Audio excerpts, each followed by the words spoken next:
what is it that your colleague did to be that developer for you and to hold that space? And how can we think about that when we think about what mentors can and mentees can do for one another?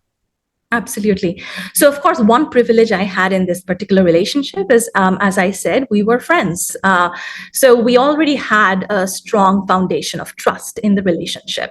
But nonetheless, I would say that, so I will go back to square one to say that if it's a new relationship, trust building comes first. And how do you do that, right? It's easier said than done.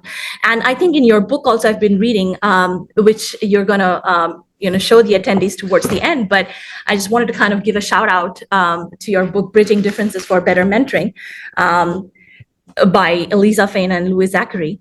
In that, you've also mentioned about how much upfront investment there needs to happen in the beginning of the relationship to build trust.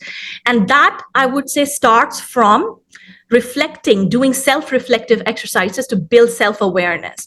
If you're not aware of who you are to the extent possible that you can push yourself to be aware in terms of what assumptions you bring to the table, it's very then, it doesn't build a strong foundation for your mentoring partner, your mentee, mentor to then really trust you. And what I mean by that is you should start with reflecting on what mentoring means to you, who you think you want to be as a mentor, what is your motivation to mentor or be in a mentoring relationship. And all of these are driven by your worldview or schema of mentoring. No one comes with a blank slate.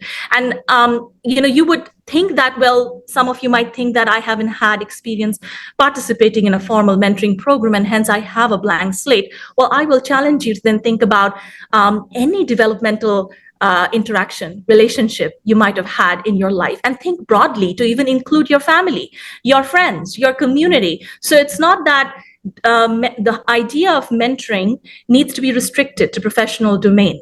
And that's hence the word developer, because the word developer specifically is recommended by Higgins and Cram in their revolutionary work on developmental networks. And they're arguing that we give so less credit to our relationships broadly when we learn so much from them, because our, kind of bias is to think about mentoring only within the professional domain.